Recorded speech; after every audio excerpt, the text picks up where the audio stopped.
김태령, 한창진 노무사입니다. 예, 지난 시간에 이어서 중대재해처벌법과 관련해서 이제 많이들 궁금해하시는 내용에 대해서 다뤄보는 이제 두 번째 시간을 가져보겠습니다. 예, 이번에 다룰 파트는 중대재해처벌법에서 가장 이제 핵심이라고 할 수 있는 중대재해처벌법의 사업주 및 경영 책임자 등의 안전 및 보건 확보 의무. 예.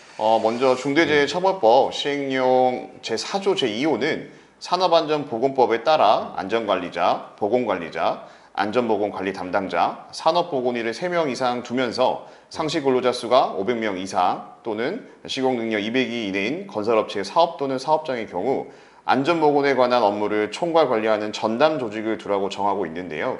이러한 전담 조직의 구성을 어떻게 해야 되는지에 대해서 많은 분들이 궁금해하고 있습니다. 네.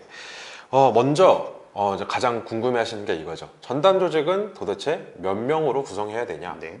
일단 이런 게 있을 수 있죠. 고용노동부는 적어도 이제 2명 이상을 인원으로 해서 구성할 것을 이제 권유를 이제 하고 있습니다. 또한 이런 또 비슷한 또 궁금증이 많이 있으시더라고요. 사업장이 여러 군데 있을 수가 있습니다. 뭐 건물 하나에만 있는 게 아니고 이제 뭐 전국적으로 지사가 있는 그런 경우들도 있겠죠. 사업장이 여러 개인 경우에 전담 조직은 꼭 본사에만 설치를 해야 되냐라는 이제 그런 궁금증이 있으신데요. 이 문제에 대해서도 중대재해처벌법은 따로 본사에 둬라, 어디에 둬라 이렇게 규정은 하고 있지 않습니다. 하지만 좀 이런 건 있죠. 이 중대재해처벌법상 전담 조직, 이제 안전보건을 이제 총괄하는 전담 조직은 이 사업 전체의 안전보건에 관한 업무를 이제 총괄하는 조직이고, 그리고 그것을 경영 책임자가 직접 챙겨라라는 이제 그런 의미가 담겨 있습니다. 그렇기 때문에 보통 이제 경영 책임자가 근무하고 있는 이제 본사에서 본사에 이 전담 조직을 두고 직접 관리를 하시는 것을 추천드리고 싶습니다.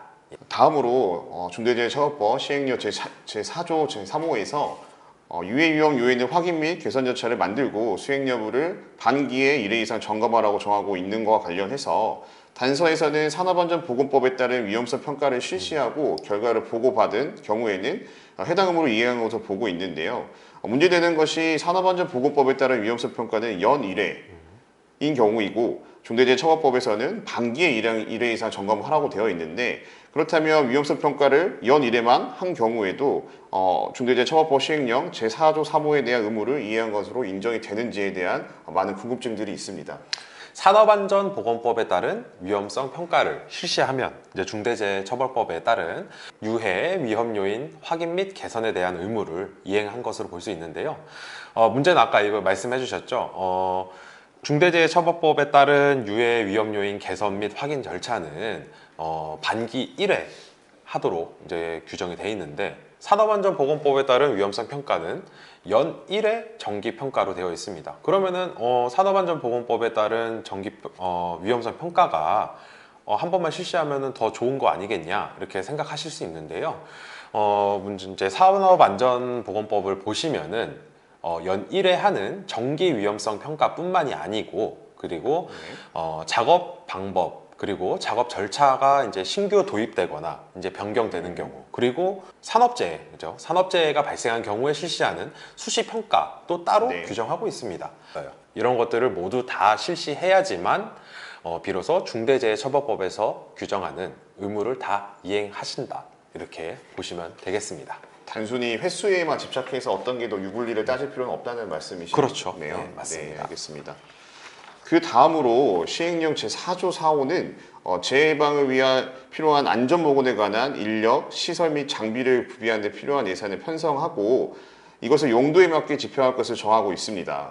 한편 건설업에서는 산업안전보건법에 따른 산업안전보건관리비를 두도록 정하고 있으면서 이 기준에 따라 예산을 편성하고 집행을 하면 중대재해처벌법에 따른 의무를 이행한 것으로 볼 수 있지 않냐라는 물음이 있을 수 있는데요.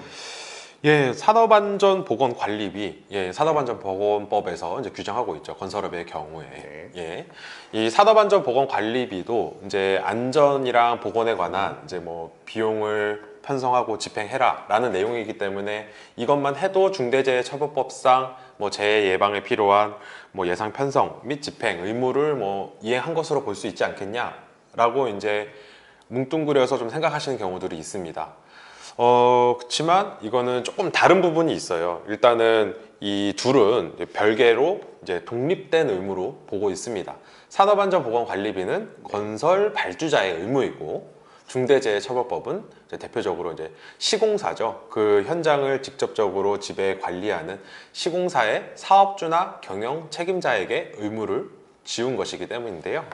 따라서 산업안전보건관리비에만 국한될 것이 아니고 그 현장의 재해 예방을 위해서 추가적인 예산이 필요하고 뭐 예산을 편성하고 집행하셔야지만 중대재해처벌법상 의무를 이행하셨다, 이렇게 보실 수 있을 겁니다. 건설업에서 규정하고 있는 산업안전보건법에 따라서 산업안전보건관리비를 우리가 수행을 했다고 하더라도 중대재해처벌법상의 의무를 이해한 것으로 100% 보지는 않을 수 있다는 말씀이신 거죠? 그렇죠. 예, 뭐 네. 일단은 그거는 고용노동부의 입장에 따르면은 이제 네네. 독립된 것으로 보고 있기 때문에 꼭 그거를 다 이행했다고 해서 중대재해처벌법상 의무를 다 이행했다라고 보기에는 좀 무리가 있을 수 있습니다. 알겠습니다. 예, 또 뭐 이런 질문이 있을 수 있습니다. 이제 사업장을 임대한 경우에도 이런 경우에 이제 임대인도 중대재해처벌법상 책임이 있는지에 대한 그런 질문이 있는데요.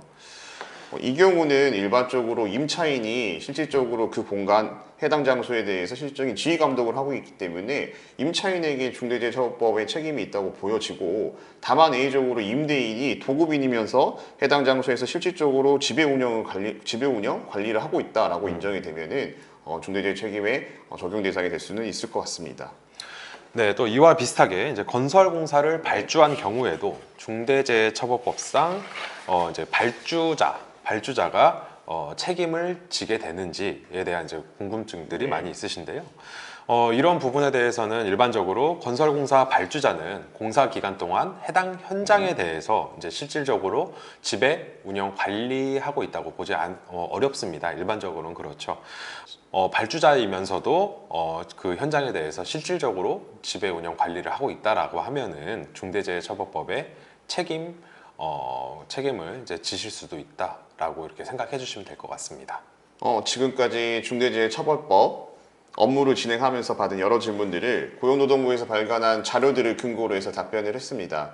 이외에도 궁금한 내용이 많으실 거라고 생각이 드는데요. 예, 더 궁금하신 내용 있으시면은 댓글 부탁드리겠습니다. 성심성의껏 답변 드리도록 하겠습니다. 예, 지금까지 정일영 한찬재 노무사였습니다. 감사합니다.